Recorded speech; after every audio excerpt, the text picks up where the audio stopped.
కలరా వస్తుంది.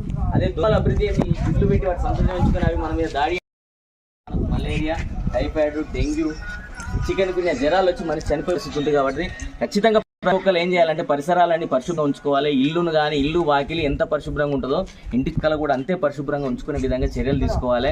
ఇంటి ముందు మురికి కాలువ కానీ లేకపోతే మురికి నీరు నిల్వ ఉన్నా కానీ అందులోపల బ్లీచింగ్ పౌడర్ చల్లుమని గ్రామ పంచాయతీ సిబ్బందికి తెలియజేయాలి. ఇంకొక విషయం ఏంటంటే మన ఆరోగ్యం మన చేతుల్లో. రేపు పొద్దున మన ఇంటి లోపల ఒక యజమాని పెద్ద జబ్బు వచ్చి ఇంట్లో మంచ పడి ఉన్నాడు అనుకోండి, మన పరిస్థితి ఎంత దారుణంగా ఉంటుందో మీ అందరికి తెలిసిన విషయం. అంటే ఆర్థికంగా కానీ శారీరకంగా మానసికంగా అన్ని రకాలుగా మనం వెనుకబడిపోతాం. రేపు పొద్దున ఏం పని చేయడానికి వీలుండదు. పిల్లల భవిష్యత్తు అంధకారం అయిపోతుంది. ఒక్కరు మీ ఆరోగ్యాన్ని మీరు కాపాడుకోవాల్సిన బాధ్యత. ఎందుకంటే మనం సంవత్సరం అంతా పని చేస్తే వ్యవసాయం చేసి పొలం పనులు అవి వేస్తే మనకు ఒక 2 లక్షల రూపాయలు వస్తాయి కావచ్చు. అదే ఇప్పుడు ఈ జ్వరాలకు హాస్పిటల్లో పెడితే 1-2 లక్షల రూపాయలు ఖర్చు అవుతుంది. కాబట్టి దయచేసి ఫస్ట్ మీరు ఆరోగ్యంగా ఉండాలంటే పరిసరాలన్నీ పరిశుభ్రంగా ఉంచుకోండి. ఇల్లు వాకిలు పరిశుభ్రంగా ఉంచుకుంటే కూడా వర్షపు నీరు మురికి నీరు నిల్వ ఉండకుండా చూసుకున్న బాధ్యత మీద ఉంది.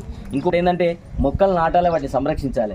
మొక్కలు ఎందుకు నాటాలని చాలా మంది అనుకుంటారు. ఏవో ప్రభుత్వం చెప్తుంది వీళ్ళు చెప్తున్నాయి కాకుండా వ్యక్తిగత బాధ్యతగా తీసుకొని మొక్కలు నాటాలి. మొక్కలు లేకపోతే మనకు బతుకు లేదు, మెతుకు లేదు, నీడ లేదు మనకు. ఎందుకంటే పుట్టినప్పటి నుంచి చచ్చిపోయేదాకా మనతో బంధం మళ్ళేసుకుంది ఏదైనా ఉందంటే మనకు చెట్టు మాత్రం. ఎందుకంటే మనం ముసలైన తర్వాత అందరు సీదరించుకుంటారు కానీ మనకు ఆసరాగా నిలబడ్డ చేతికరం మనం ఎప్పుడు కూడా సీదరించుకోండి. అవునా కాదా? నిలబడతా ఉంటుంది. మనం చచ్చిపోయినా కాటు లోపల కట్టెలా కాలేదు మనతోటి ఒక చెట్టే. తల్లి రాదు తండ్రి రాదు ఎవరు రాదు మనం. కాబట్టి మొక్కలు లేకపోతే ఇంకొకటి ఏంటంటే గాలి లేదు. మొక్కలు లేకపోతే గాలి లేదు. గాలి లేకపోతే మనం బతాం. ఒక 10 నిమిషాలు గాలి లేకపోతే బతాం. ఇంకొకటి ఏంటంటే నీరు కూడా లేదు. మొక్కలకి ఏంటంటే చెట్లకి ఏమందంటే మేఘాలు కరిగించి వర్ష రూపం లోపల నేలకు తీసుకొచ్చే శక్తి ఒక చెట్లకి ఉంటుంది. చెట్లు అధికంగా ఉన్న ప్రాంతం లోపల మీకు వర్షాభావ పరిస్థితులు అధికంగా ఉంటాయి.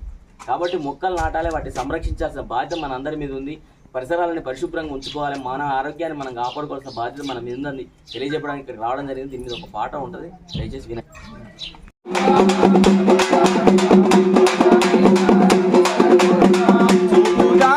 విశ్వాసం చూపుదాం, స్వచ్ఛమైన తెలంగాణ కోరుదాం.